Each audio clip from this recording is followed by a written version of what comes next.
Es fundamental que las instituciones públicas y los gremios de la producción que representamos a las empresas podamos tener diálogos como el del día de hoy para analizar un tema como la Ley de Protección de Datos. Por eso hemos agradecido mucho la presencia acá de la directora de la DINARDAP,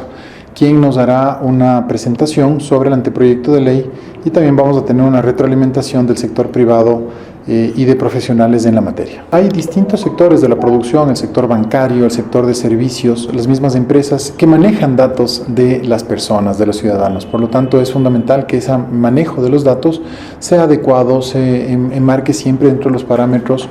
de los derechos de las personas. Entonces es fundamental que se empiece a conversar y analizar en distintos foros este anteproyecto de ley para conocer cuáles son los derechos y las obligaciones de las personas y también los derechos y obligaciones de las empresas al manejar las bases de datos. Y la tecnología, si bien es cierto, tiene unas ventajas impresionantes, inmensas, también implica riesgos. Entonces lo que se debe hacer es minimizar estos riesgos que puedan darse con los datos de las personas. Más aún cuando dentro de las bases de datos que manejan existen datos que son complejos, que son confidenciales, ¿no es cierto? Mire usted, en el sector bancario se manejan números de cuentas, se manejan números de cédulas, números de RUC, entre otras cosas. Entonces es fundamental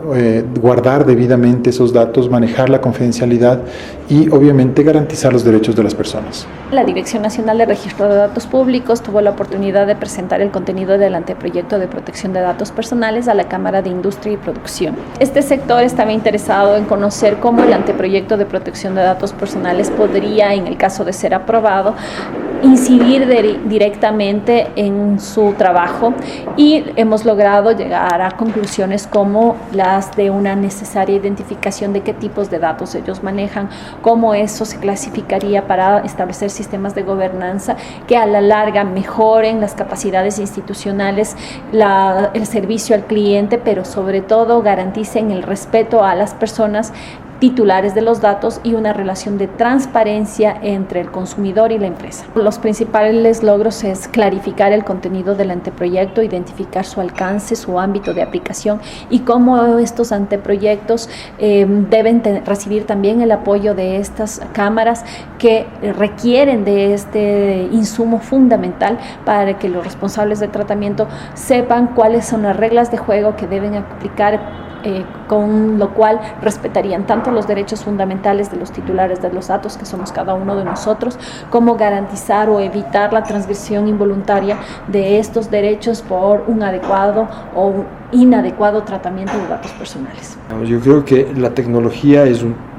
habilitante para cualquier, llamémoslo así, estructuración de la protección de datos. La parte más importante es que se conceptualice en las organizaciones, en el Estado en general, las políticas adecuadas de protección de datos, de conservación de esa información, y a partir de ahí, una vez que tengamos esas políticas, estructuremos con precisión la tecnología que nos acompañe a servir a ese interés, tanto cubriendo seguridad per se, tratamiento y procesamiento de la información e identidad de los actores para un fin específicamente autorizado. La tendencia global ha sido a destacar que hoy la información es el activo más importante dentro del patrimonio empresarial, y mucho más cuando hablamos de nosotros como ciudadanos, seres humanos o simplemente personas. Nuestro interés es ser el centro de atención, pero bajo nuestras propias normas. Es decir, yo sí quiero que me den la información, pero la que yo necesito en la manera adecuada, con la temporalidad y a través de los medios adecuados. Estructurar esta relación en la cual yo soy quien, como persona, como ser humano, soy el foco de esta interrelación, ya es una necesidad, porque hoy vivimos en un mundo virtual en donde la multicanalidad se presta a que incluso tengamos temas intrusivos o temas de mal uso de nuestra información, con lo cual tener una estructura jurídica que formalice, que estructure ese tratamiento, no es solamente ya una moda, es una necesidad demostrada alrededor del mundo, y que en general yo creo que en el Ecuador, si bien estaba tratada en diferentes normativas, tenerla hoy ya mucho más estructurada en una única norma que nos permita además ratificar los derechos y las obligaciones que tenemos tanto como ciudadanos como a su vez tratadores de la información, es absolutamente necesario. La regulación de la protección de datos personales es una tendencia a nivel mundial, El GDPR aprobado en el 2018 revolucionó lo que es las normas de protección de datos y a partir de ahí hemos visto una evolución y nuevas normas en esta materia. Un ejemplo es el California Consumer Privacy Act, Brasil, que aprobó su ley de protección de datos personales, y otros países que están debatiendo sobre la posibilidad de nuevas leyes de protección de datos. Tanto Europa como la mayoría de países latinoamericanos tienen una normativa de protección de datos y es importante que Ecuador esté a la par de estos con una norma de protección de datos. Uno, porque tenemos el reconocimiento del derecho constitucional y no tenemos una normativa que vele por esta protección, entonces ya existe el derecho. Dos, a nivel internacional la mayoría de normas establecen que se transfieran datos a países que tengan un nivel adecuado de protección. Ecuador, al no tener una ley de protección de datos, no tiene un nivel adecuado de protección. Esto puede impedir la libre circulación de datos con